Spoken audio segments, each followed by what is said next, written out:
ரொம்ப வருத்தமாக இருக்குது. ஏன் அப்படின்னா, நான் பாதிக்கப்பட்ட மாவட்டத்தினுடைய ஒரு பிரதிநிதி. நான் 2001 கால் நூற்றாண்டு காலத்திற்கு மேலாக சட்டமன்றத்தில் இந்த பிரச்சனையை குறித்து கவன ஈர்ப்பு ஒத்திவைப்பு தீர்மானம் சொல்கிறேன். இவ்வளோ பெரிய இயற்கை பேரிடர் நடந்திருக்கு. பேரவையை மழைக்கால கூட்டத்தொடரை ஒரு குறைந்தபட்சம் 10 நாளாவது நடத்துங்க அப்படின்னு கதறேன். சட்டமன்றத்தில் ஏறி நான் குரல் கொடுக்குறேன். ஒன்றும் அந்த குரலுக்கு செவி சாய்க்கலை. இது தமிழ்நாட்டுடைய வரலாற்றில் இல்லாத வண்ணம் வெறும் 2 நாள் சட்டமன்றம்.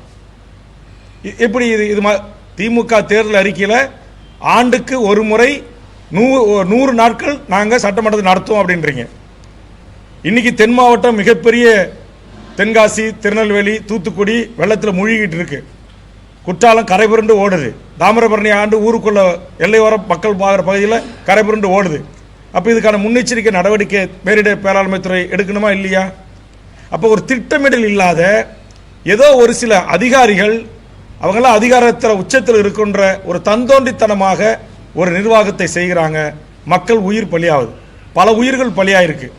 திருவண்ணாமலை மாவட்டத்து அமைச்சரே ஒரு பத்திரிகையாளர் சந்திப்பில் சொல்லியிருக்காரு, விருதுநகர் மாவட்டத்தில், விழுப்புரம் மாவட்டத்தில் மட்டுமே 14 உயிர்கள் பலியாயிருக்கின்றது. இப்போ என் தொகுதியில் 2 உயிர்கள் போயிருக்கு. அப்போ இந்த இயற்கை பேரிடர் ஏற்பட்ட இந்த புயலுக்கு பிறகு எத்தனை உயிர்கள் தமிழ்நாட்டில் பலியாயிருக்கு விவரம் இல்லை.